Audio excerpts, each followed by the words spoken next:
Alright guys, welcome again to the channel. It's great to be here with you. And I've been getting a lot of questions about this very pattern that I used in the beginning of the solo on Moments Noticed, one of my latest recent videos here in the channel that I entitled Soloing Over the Hardest Tune I Know, because that is probably the hardest jazz standard I know, considering the amount and the speed of the changes. In the beginning of the solo, I used this very pattern here in which I use a right-hand hybrid technique.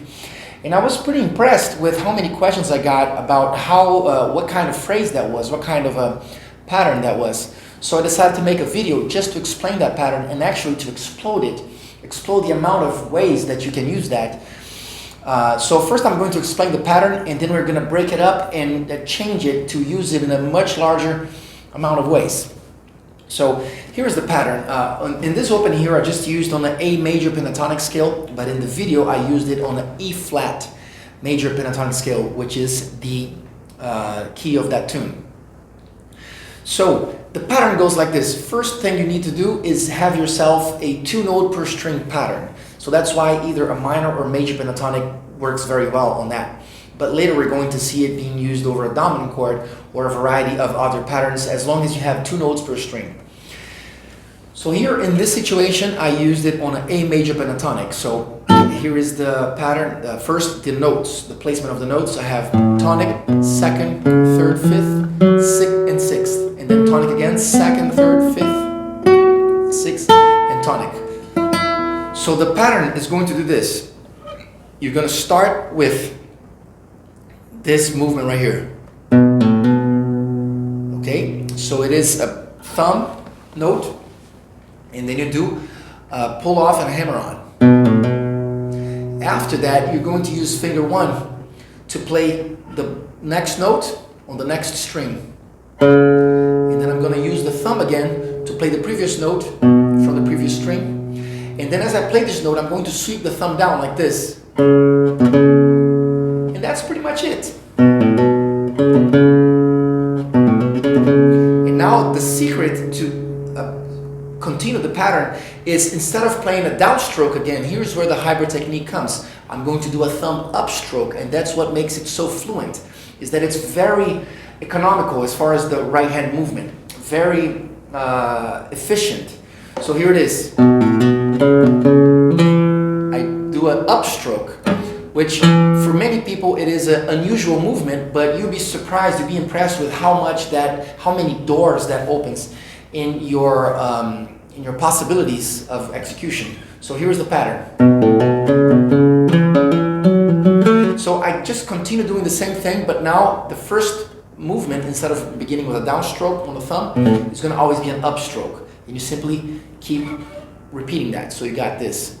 Only the downstroke is on the beginning, and then the rest is finger 1 or I, and then thumb sweeps down, and now thumb restarts the pattern with an upstroke.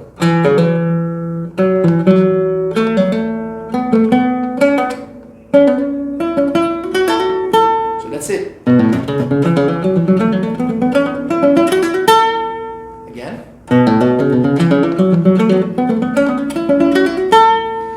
Now, how can we be intelligent about this? Music and guitar playing has many tricks. You can actually play one lick and you can multiply it. That's what I meant by saying explode.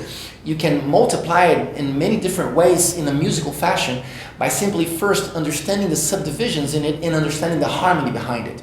If you understand that, then you can actually reconstruct the harmony by using other intervals, so you can apply this to a minor, to a dominant, to even augmented scale, anything special like that. Anything is possible. And rhythmically, in this case, I'm going da ga da da ga da da ga da da. So that's sextuplets. Da ga da da ga da da ga da da ga da da ga da da. But you can maybe think 16th notes, and then you're going to sound like a different. It's going to sound like a different lick. So here it is. I'm going to use the same harmony, A major pentatonic, but let's explore the 16th note instead of the sextuplet. So the 16th note, you're going to have taka taka taka taka. So that means that a different note, a different moment is going to get the downbeat, and it's going to sound different. Because this lick obviously sounds more simple in sextuplets, because you have sequences, 6-note sequences. 4, 5, 6, 1, 2, 3, 4, 5, 6, 1, 2, 3, 4. So it becomes a natural pattern. But by applying different subdivisions and different sequence of accents, then the lick becomes something else. So here it is in 16th notes. Taka, taka, taka, taka.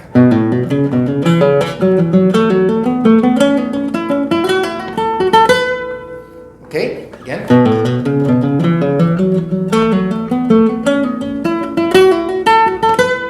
So see, sometimes now the accent fell into many different occasions. In one of the occasions, it was in the hammer-on. So you gotta try to make that a strong hammer-on. Whenever you practice this way, you should try to accent the note that gets the downbeat, because that's gonna not only enrich your phrasing, but it's actually going to challenge you technically. So pay attention to that. So here we go again, 16th notes. That's the hammer-on that gets the downbeat.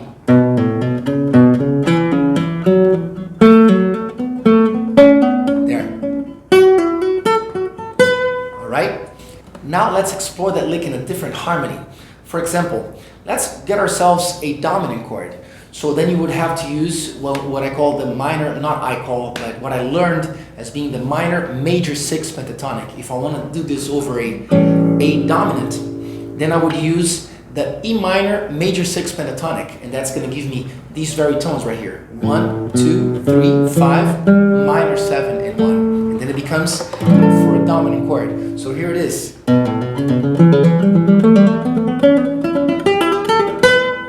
So a little faster.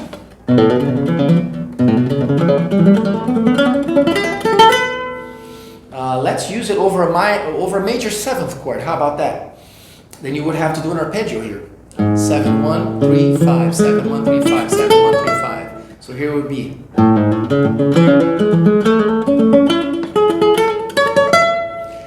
How about a minor 7th?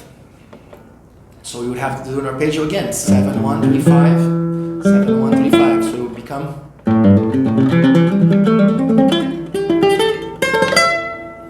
A little. There it is. Well, the sky is the limit. You know, you could do. Let's try a Lydian sound by doing a major 7 with a sharp 4 instead of a perfect 5th. So then you would have something like this. Yeah.